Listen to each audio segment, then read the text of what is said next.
فاحدوهم إلى صراط الجحيم وقفوهم إنهم مسؤولون صدق اللہ العظیم وبلغنا رسولہ النبی الامین الکریم۔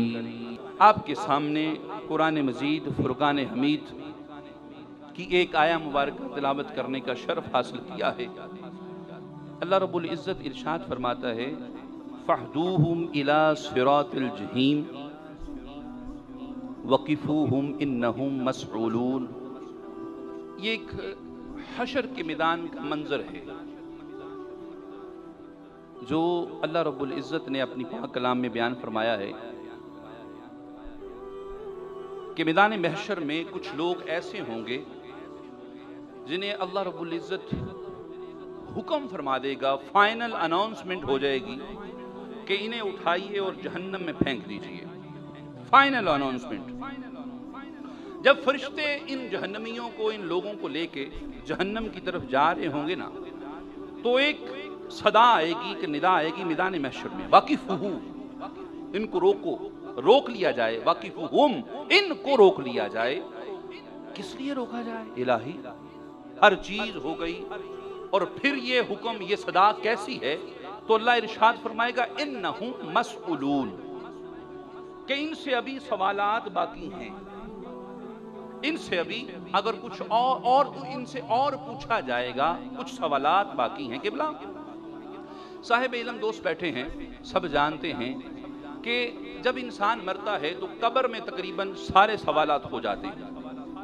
قبر میں سب پوچھا گیا، سب سوال ہو گئے، من ربک ما دینک کنت تقول فی حق ھذا الرجل، تیرا دین کیا ہے، رب کائنات کے متعلق تیرا کیا یقین ہے، حضور کی رسالت کے متعلق تو کیا کہا کرتا تھا، حضور کی ذات مبارکہ کے متعلق تیرا کیا عقیدہ تھا، سب سوال ہو گئے۔ اب پھر میدان محشر سجا، میدان محشر میں اعمال کے سارے معاملات ہو گئے، اعمال نامے کچھ کے بائیں ہاتھ میں، کچھ کے دائیں ہاتھ میں، جن کے دائیں ہاتھ میں وہ علیحدہ اور جن کے بائیں ہاتھ میں وہ جہنم کی طرف جا رہے ہیں۔ سارے معاملات ہو گئے، سب کچھ ہو گیا، فائنل اناؤنسمنٹ، سگنیچر ہو گئے، اللہ تعالیٰ کے فرشتے لے کے جا رہے ہیں، لیکن ایک دم سے یہ ہوا کیا ہے؟ میں یہاں پر من کنت مولاہ فہذا علی مولا سمجھانا چاہ رہا ہوں، غور طلب۔ قبلہ دو حصوں میں، انسان کی پیدائش سے لے کے محشر تک من کنتو مولا ہے، جو کیا نہیں کیا، اچھا ہوا برا ہوا، اللہ کو یاد رکھا، رسول کو یاد رکھا نہیں رکھا، نماز پڑھی، قرآن پڑھا، روزے رکھے، زکاتیں دی، حج بیت اللہ کیا، سب کیا، یہ ہے من کنتو مولا ہوں۔ بس اب محشر کا میدان شروع ہے، اب اعمال نامے ہو گئے، رزلٹ اناؤنس ہو گیا، سب کی ڈیٹ شیٹ مل گئی، سگنیچر ہو گئے کہ بندہ جنتی ہے، جہنمی ہے۔ اب پتہ چلے گا فہذا علی مولا کیا ہے۔ قبلہ اب تک من کنتو مولا چل رہا ہے نظام، روٹی مل رہی، کھانا مل رہا، پانی مل رہا، ہر چیز مل رہی ہے۔ یہاں انسان خوش ہے، من کنتو مولا کو نہیں مانتے تو کیا ہوا؟ کیا ہوا؟ یہاں انسان کو اللہ نے خوش کر دیا، کرتا جا، جو کہتا ہے کری جا، تجھ سے نبی علی کا بھائی ہونا، نبی کا برداشت نہیں، کوئی پرواہ نہیں، کہتا جا۔ شاہ حسین، پادشاہ حسین خواجہ معین الدین چشتی اجمیری کا نہیں ہے، کہتا جا، کہتا جا، پرواہ نہیں، پرواہ نہیں، من کنت مولا ہوں، بس میں جس چیز کا مولا ہوں، بس یہاں تک ہے۔ اب محشر کا میدان ہے، اللہ فرماتا ہے واقفہم، رک جاؤ۔ مالک کیوں رکیں؟ واقفہم کیوں؟ یا اللہ کیوں رکیں؟ اللہ فرماتا ہے انہم مسئولون، ان سے کچھ سوالات باقی ہیں۔ الہی کون سے سوال؟ رب کی، میں رب کا اقرار کر لیا، رسالت کا اقرار کر لیا، تیری ذات کا اقرار کر لیا، دین کو مان لیا، ہر چیز ہو گئی، اعمال تل گئی، سب کچھ ہو گیا، الہی یہ مایوس ہو کے جا رہا ہے۔ اب کس چیز کا سوال ہے؟ تو یہاں پر بات کسی اور مکتبہ فکر کی کریں تو پہلے فتوے بہت ہیں، فتووں کی پرواہ نہیں ہے، لیکن پھر بھی میں چاہتا ہوں کسی اپنے کی بات کر لیں تاکہ اعتراض کی گنجائش نہ رہ جائے۔ قبلہ قبلہ قبلہ یہاں پر بہت بڑے محدث، نام ہے احمد بن حجر حیتمی رحمۃ اللہ تعالیٰ علیہ، سوائق المحرقہ میں فرماتے ہیں کہ جب سب کچھ ہو جائے گا اللہ فرمائے گا وقفہم، رک جاؤ، انہم مسئولون، ان سے سوال کرو، ان ولایت علی ابن ابی طالب، کہ ان کا علی ابن ابی طالب کے متعلق کیا نظریہ تھا، کیا سوچ تھی، کیا فہم تھا، کیا شعور تھا، کیا ادراک تھا۔ علی کو مولا مانتے تھے کہ نہیں مانتے تھے؟ بھئی قبلہ من کنت مولا بہت بڑا جملہ ہے، فہذا علی مولا، اور اس کا رزلٹ ہے وقفہم تک۔ دنیا میں جو کہا، جو سنا، جو سنایا، جو پیغام پھیلائے، سب برداشت کیے، اب پتہ چلے گا علی ہے کیا۔ یہاں پر قبلہ غور طلب بات جو ہے وہ یہ ہے، حضرت کائنات میں الحمدللہ ہمارا یہ عقیدہ ہے، کائنات میں جو سب سے بڑی شخصیت ہے وہ ذات خدا کی شخصیت ہے، الحمدللہ۔ بعد از خدا نبی ہیں، حضور کی ذات اقدس ہے، الحمدللہ ہمارا یہ عقیدہ ہے۔ لیکن میں یہاں پر کوئی کومنٹ نہیں کروں گا، میں جو بھی عرض کروں گا آپ کی سماعتوں کے حوالے کر دوں گا، آپ جانیں، آپ کا کام جانیں۔ اللہ آپ کو مانا، آپ کے حبیب کو مانا، اس کے باوجود اعمال برے ہوئے، اللہ جہنم میں ڈال دیا۔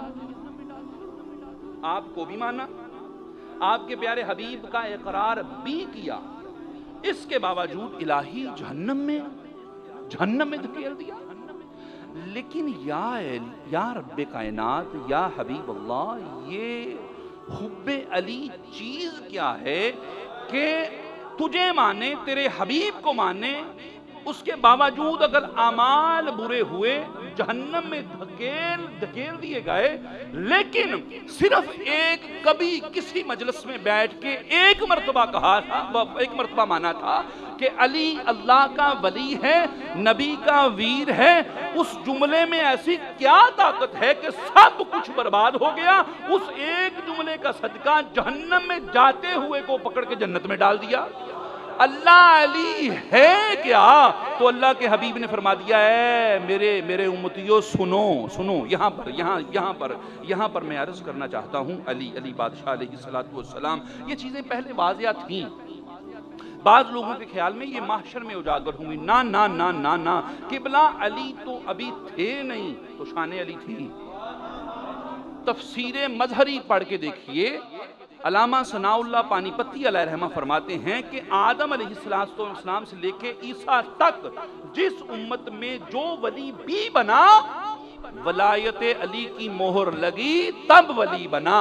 اب علی ابھی ظاہری طور پہ نہیں تھے، لیکن پھر بھی علی کا سکہ چلتا تھا، اور خدا کی قسم یہ آدم پیارے جو ہیں نا، ہاں ابو البشر ہیں بھئی، ماننا پڑے گا، لیکن آدم پیارے تو کل کی بات ہیں، علی تو تب تھے جب کل بھی نہیں تھی۔ ہاں اچھا قبلہ ادھر جائیں گے، بات طویل ہو جائے گی، تو میں عرض کرنا چاہ رہا تھا کہ اللہ کے پیارے حبیب علیہ السلام نے یہ بات پہلے واضح فرما دی تھی، کیا کہ اے میرے امتیوں، علی کی محبت گناہوں کو اس طرح کھا جاتی ہے جس طرح خشک لکڑی کو آگ کھا جاتی ہے، خشک۔ اب اقرار ربوبیت ہے آپ کے پاس، اقرار رسالت ہے، دونوں ہیں، اس کے باوجود آپ کے پاس گناہوں کے انبار ایسے تھے کہ اللہ نے آپ کو جہنم میں بھیج دیا، دھکیل دیا، فرشتے مار کے لے کے جا رہے ہیں، لیکن آپ کے پاس ایک اقرار تھا، گناہوں کے انبار تھے، آپ جہنم کی طرف جا رہے تھے، ایک اقرار تھا، وہ اقرار آپ کے گناہوں کو کھائے جا رہا تھا، کھائے جا رہا تھا، کھائے جا رہا تھا، اور کھاتے کھاتے وہ جو گناہوں کا پہاڑ تھا وہ اتنا کہ رہ گیا۔ اب اللہ نے دیکھا بندہ جب وہاں تھا، جہنمی تھا، اس کے پاس جو اقرار ولایت علی تھا وہ اس کے گناہوں کو کھاتا گیا، کھاتا گیا، کھاتا گیا، اور اب بات یہاں تک پہنچ گئی ہے، یہ بندہ گناہوں سے پاک ہو گیا ہے، فرشتوں چھوڑ دو، اب یہ جہنمی نہیں ہے، اب یہ جنتی ہو گیا ہے۔ سیدنا جلال الدین سیوطی رحمت اللہ تعالی وقفہم، اس پہ رہنا ہے۔ کیوں اللہ رب العزت نے وہ سارے گناہ دیکھ کر بھی فرمایا جنتی ہے؟ ثناء اللہ پانی پتی ہی رحمت اللہ علیہ آپ کا بھی غالباً قول ہے کہ سیم ایز اٹ، اسی طرح یہی ایک منظر ہوگا کہ ایک بندہ، اس کے پاس اقرار توحید بھی ہوگا، اقرار رسالت بھی ہوگا، اعمال بھی اتنے اچھے ہوں گے، نیک ہوگا، بدکار نہیں ہوگا، ساری عمر نمازیں پڑھی، ہر چیز کیا، تلاوتیں کی، حج، ہر چیز کی۔ اب محشر میں اس کا نامہ اعمال اس کے دائیں ہاتھ میں، بائیں میں نہیں، قبلہ بائیں میں نہیں، بائیں میں نہیں، اور یہ غلطی نہیں ہے، اللہ کی ذات ہے، فرشتوں کا نظام ہے، یہ کمپیوٹرائز بھی نہیں، کمپیوٹر سے بھی آگے۔ اب ایک شخص ہے، اس کے دائیں ہاتھ میں نامہ اعمال ہے، گنگناتے ہوئے، ہنستے ہوئے، وہی نعرے مارتے ہوئے جو یہاں مارتا تھا، جنت کی طرف جا رہا ہے۔ جب جنت کے دروازے پہ پہنچا نا تو فرشتوں نے روک لیا، رکو وقفہم، رک جاؤ، کدھر جا رہے ہو؟ کہا مجھے فائنل اناؤنسمنٹ ہو گئی، یہ دیکھو میرا نامہ اعمال دائیں ہاتھ میں ہے اور سگنیچر ہوئے ہوئے جنت میں ہیں۔ اچھا فرمایا یہ اپنے ایک پاس میں رکھو، علیحدہ رکھو، بات اس کی نہیں ہو رہی، بات جس کی ہو رہی ہے پہلے وہ بتاؤ، تو علی کے متعلق کیا عقیدہ رکھتا تھا؟ یہ بتا، انہم، یہ بتا علی ابن ابی طالب علیہ السلام کے متعلق تیرا کیا عقیدہ تھا؟ مسکرا کے کہے گا میں علی کو حضرت علی رضی اللہ تعالیٰ عنہ کہا کرتا تھا، اور یہ کہا کرتا تھا کہ وہ تقریباً 9 سال کی عمر میں صرف کلمہ پڑھا تھا، اور ان کی بریک بریک سی ٹانگیں تھیں، اور وہ کبھی کبھی رسول اللہ صلی اللہ علیہ وسلم انہیں اپنے ساتھ لے لیا کرتے تھے، لیکن ہاں وہ چوتھے خلیفہ بھی تھے، اور میرا خیال ہے کہ ان کی فضیلت بھی چوتھے نمبر پر تھی۔ فرشتے کہیں گے نہیں، رخ موڑ لے، تو ادھر کا بندہ نہیں ہے، تو کہیں اور کا بندہ ہے۔ قبلہ یہ میں الفاظ میرے اپنے ہیں، لیکن عقیدہ محدث کا ہے، عقیدہ مفسر کا ہے۔